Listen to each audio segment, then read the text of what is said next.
Even now, sometimes I tell people I'm adopted. So do I.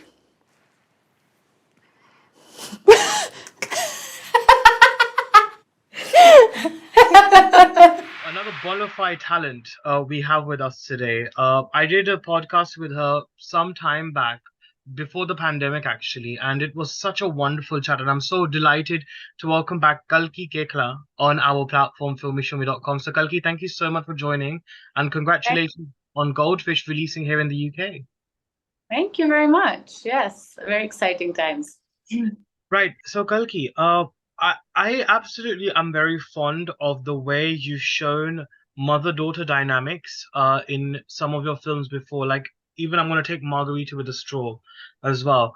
Of course, Goldfish is a lot more intense, and there's a lot more social importance in highlighting dementia and mental health.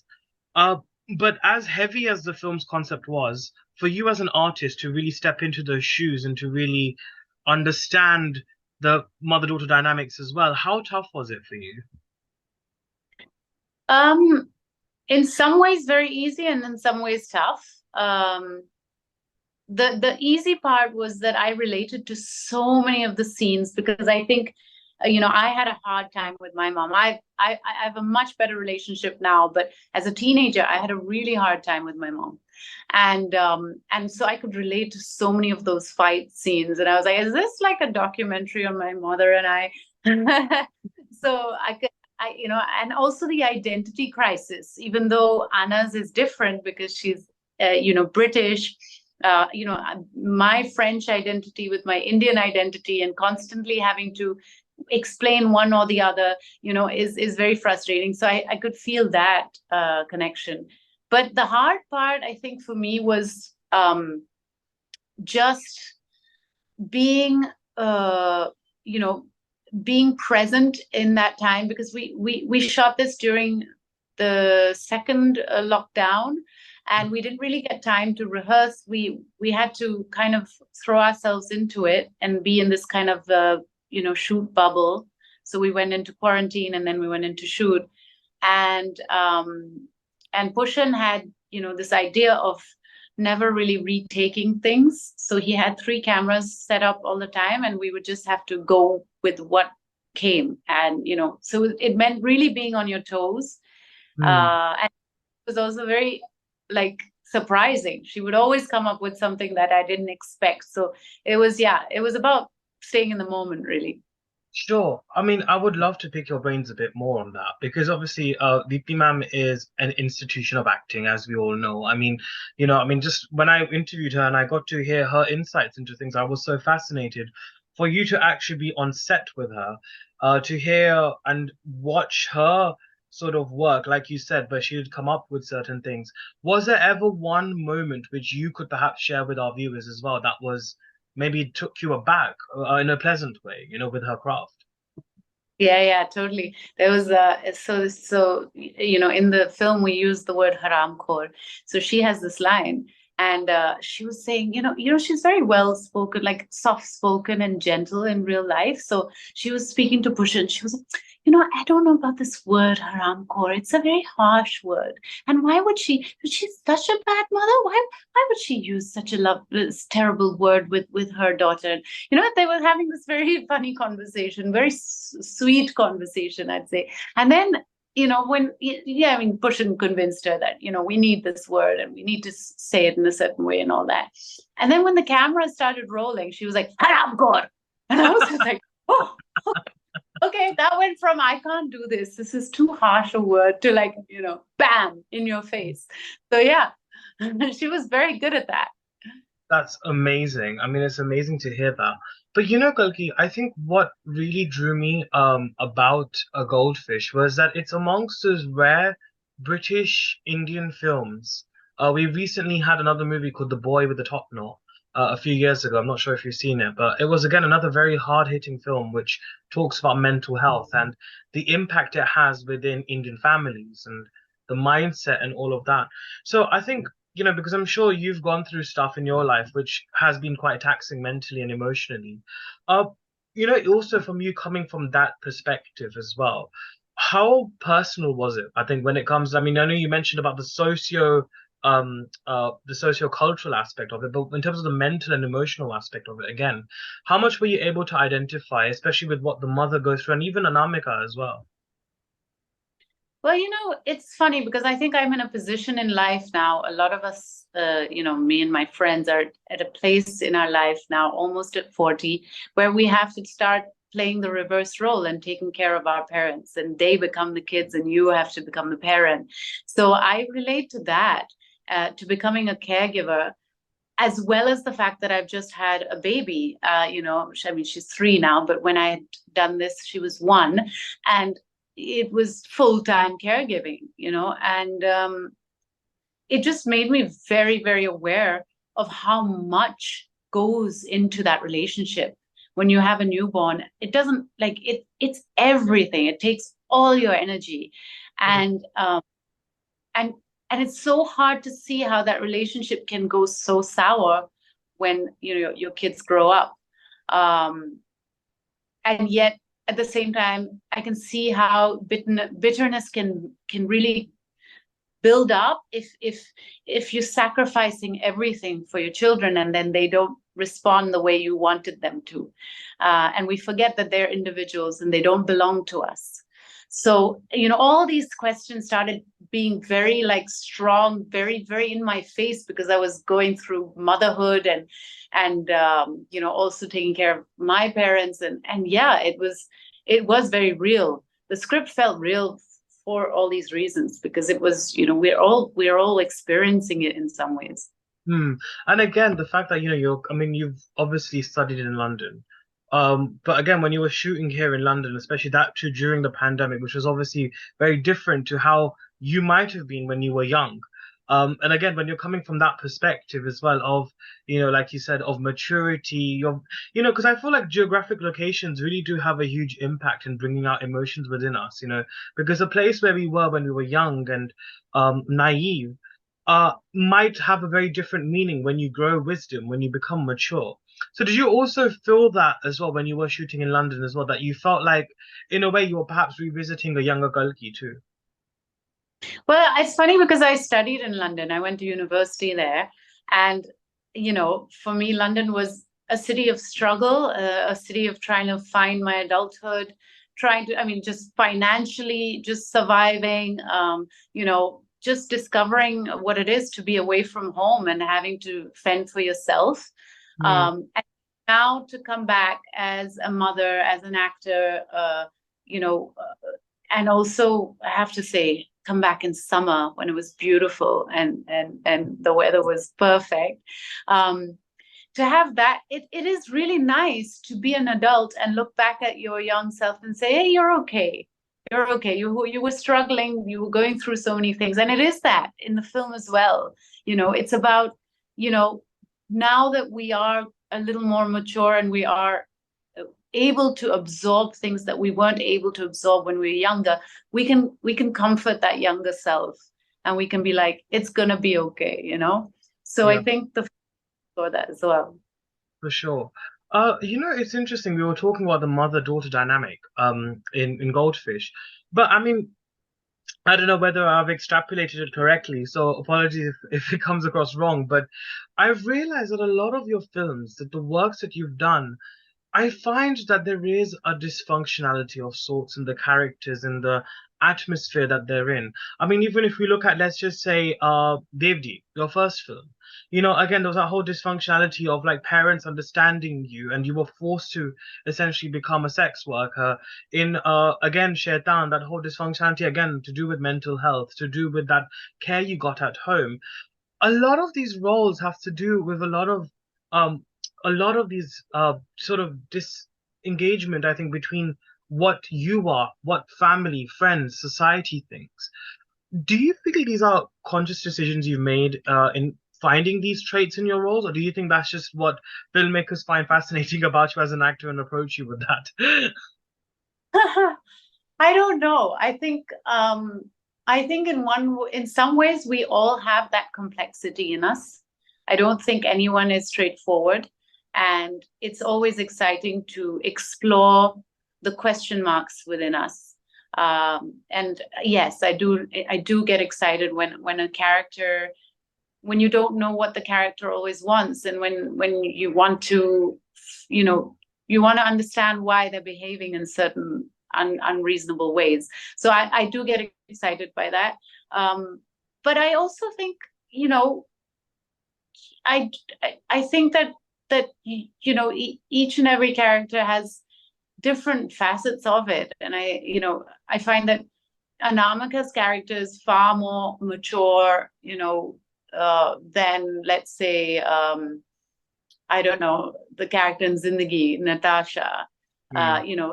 Far more kind of seen a lot more. She's lost a lot more. So I think each and every character has something unique and different, even though they might seem like they're similar because of the fact that they deal with complex emotions. And I think another very fascinating thing about the pairing of you and Deepti ji is obviously Deepti ma'am is a pioneer of the whole parallel cinema movement in Indian cinema. She's been one of the key figures of that. And I feel like in the sort of contemporary age of the momentum that independent cinema has gained in India, you're definitely amongst those faces for sure, who I think has definitely managed to become a very recognizable entity, but also at the same time champion films which might not have got the financial backing by other big production houses. So I think for you again, as an artist, do you ever find yourself again conflicted with that whole idea of choosing films which of course mean a lot to you, that are very creatively satisfying, but then also ensuring that it reaches the masses too? Of course, you have to think about it. I think especially in a country like India, where you have such a big audience going to the cinema, and it is important to have that audience watch your films. So I do, make the choice to be in a film for the fact that it's going to be watched by many people.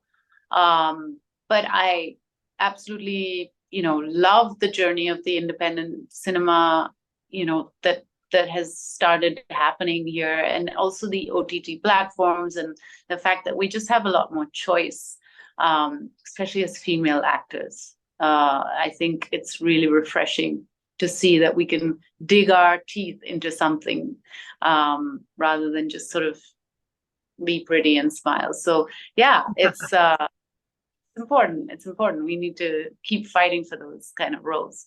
And now I think, given the fact that people are now understanding, reflecting on ourselves as Indians, as at the cultural roots that we have, how do you think that temperament towards you has changed as well? Yeah, I think I've just become a lot more calm about it. I used to be really like, oh my God, why don't people just get it? I'm Indian. I'm born and brought up here, and Will Smith is American even if he's black. So why can't I be Indian even though I'm white? So I used to like get really worked up by it, but I just feel like now it's I think I've been here long enough that I don't need to talk about it anymore. So it is. I'm not common. I'm not common, and when someone is uncommon, it's always a fight. You're always trying to kind of prove that you are not the other, or people are always curious about you being the other. And I think it's true of the immigrant story with actors who are Indian origin and born in the UK. So it is a fight, but I've become more peaceful as a fighter. Yeah, for sure, definitely. No, I can absolutely understand that. And you've done really well to really survive and thrive, may I say so, as well. But I think when you began, in your initial stages as an actor, what would you say were some of your sort of ambitions or your sort of creative yearnings? And I think now that you've attained a sense of success, a breakthrough of sorts, what would you say has been your new direction, or is the direction that you're aiming to go for as an artist now? I think when I was younger, it was just like, I think I just wanted to get work all the time. And, it was just like, I got to keep working, and I got to keep doing things. And now I realize that work will come and go, but the experiences I have in between really make the work richer when I go back to it. And those experiences are different kinds of work, of course, whether that's making a podcast or writing a book or, mothering my daughter. All of those make me richer and more experienced and bring something else to the characters. So I'm able to calm down and say, okay, maybe I won't get, because before it was like, oh, I'm never going to get work again. Now I'm like, okay, it'll happen, but there's other things feeding me as well. And the other thing I think is not to depend on, somebody else for the work. Like, okay, what can I do to create stuff? What can I do to talk about this issue that's bothering me? It's about finding different methods to express. Sure. And I think also, I think when you do become a very renowned face of your craft, in your profession, I feel like it does also attract a lot of, of course, natural publicity too. People are obviously going to write about you, but even your public life becomes, your private life becomes public, and all of that comes into account. But how have you learned the art to deal with that? I mean, how have you become okay with people sort of talking about your personal life and bringing up old stuff? How have you learned to cope with that? I mean, I think you just, it comes with the territory, but I've said it all. I don't think there's anything I haven't said about my relationship with Anurag or, my journey of being a single woman and getting pregnant and, all of these things. I think I've never kind of felt like I've had to hide any of it because, I think we're entitled to make these choices. And the more I talk about the choices and own them, the more comfortable I am in public. Of course, there's trolling and there's nasty things being said, but I block them. I don't. I think I engage less and less with that kind of negativity. Right. And I think, again, it's interesting because I love the fact that we're now seeing ethically and morally challenged characters being more at the forefront, because we're all like that in our lives too. I mean, no one's ever the hero and villain, right? I mean, we're kind of both fused into one, and very subjectively into other people's lives too. I think one such character, I think for me, in your career has to be Made in Heaven, season 2. And obviously that's done really well on Prime. I quite enjoyed the second season, and I loved seeing Trinetra in it. I think that was so great. So again, when you were playing Faiza, a character like that, which again is ethically and morally challenged, and again, I remember I mentioned dysfunctionality, which again comes very much into play here as well. When you are playing these grey characters, what, besides the script, besides the, material that you have in front of you, what else really helps you to tap into those kind of ethically challenged places? Fantasy. All the things I wish I'd done when I was young. No, I think that we all have it in us. We have all these shades. We have the entire gamut. Sometimes we want to murder somebody. We do have that emotion. It happens. Most of us don't act on it, and we're privileged to not act on it because we've grown up in good enough settings. Like, we've had love in our lives, we've had families who've taken care of us, but I'm sure any one of us put in the wrong situation, grown up in the worst kind of places, would be a potential murderer or whatever. So I just feel like we do have those emotions already in us, and then it's just about not judging your character. So yes, she is what she is to other people, and the audience can judge her, but I have to see a human being. I have to see a person. So I need to do whatever it takes to understand that person. Where did she come from? Why did what was her relationship with her in her past like, that, you know, that she's become so insecure, and all of these things, these stories that you build to make that character, and then believe in your character, really believe what she's going through is real. Hmm. And I think one other really important title in your filmography, which I think really, I think catapulted you into a different commercial mainstream success, has to be Yeh Jawaani Hai Deewani, right?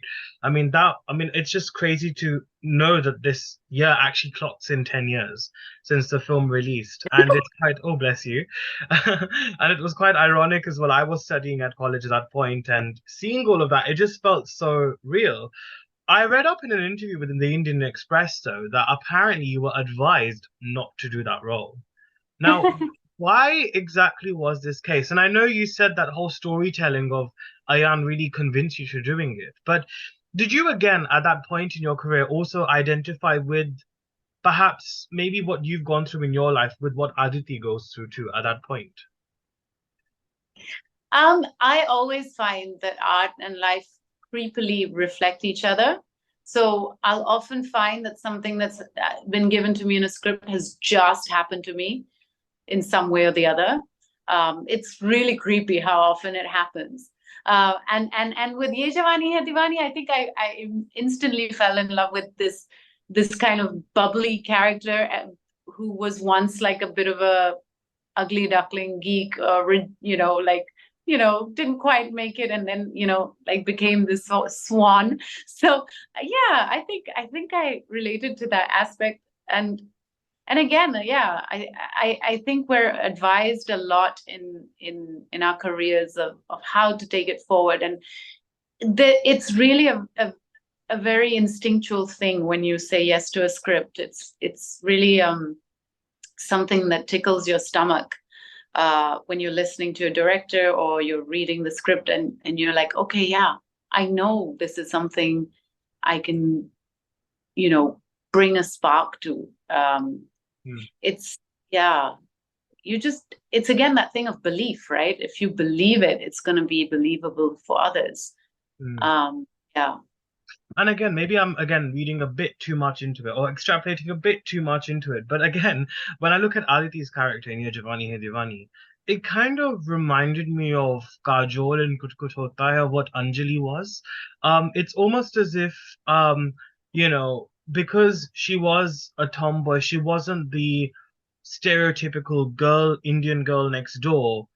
Which is why obviously Avi does not go with her. But I think the decision that I think Aditi makes is actually a very strong one. She does not allow that sort of rejection she doesn't change because of that rejection. She changes because she feels within it herself. Maybe because of pain too, but she doesn't go back to him. I think that was a very interesting take on Aditi as well. Did you ever think up too deeply about it? I mean, this is just my sort of two pence worth of analysis, but did you ever think about the way that really represents the Indian woman sort of image in that sense, you know, because we're so used to people nowadays start talking about Anjali and why she went back with Rahul. But, you know, hey, your character really kind of went against that in a way. Yeah. No, I love that about it. And I think Ayan did a fantastic job of bringing that out.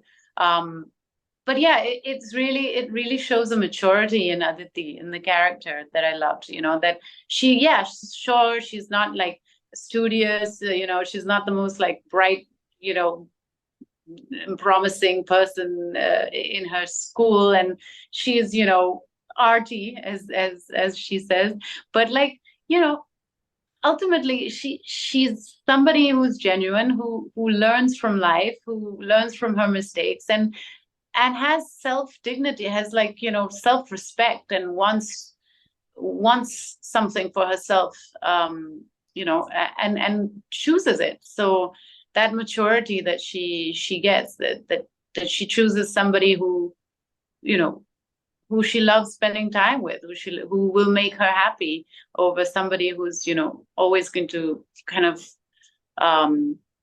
put her down, is really a beautiful transformation.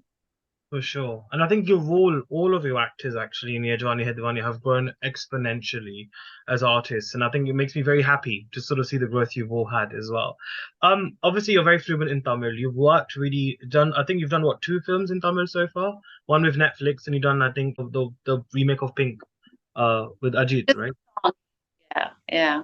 So, what are your plans of working more into Tamil cinema? Like, ever since you've kind of like sort of spoke more openly about, you being fluent in that language, have you been approached with a lot more work from there too?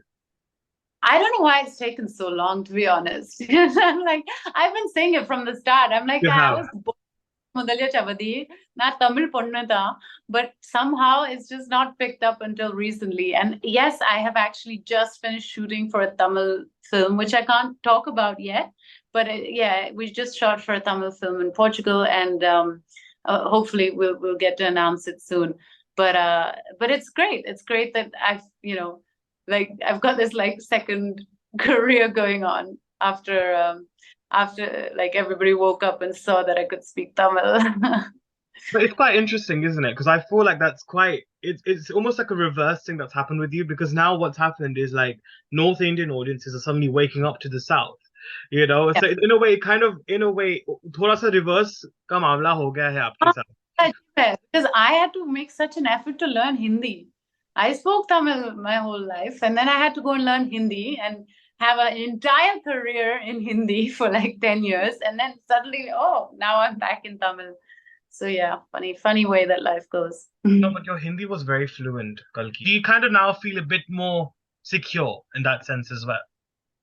Yeah, I think that, an actor's world is never secure because it's just the nature of the business. There's always new things coming. There's always going to be somebody, newer and younger and all of those things. But yes, of course, I've established a sort of brand Kalki now, and that helps a lot. And I can take my time making decisions and trying to make the right ones. And that's, of course, a really good place to be in, a privileged place to be in. I feel blessed.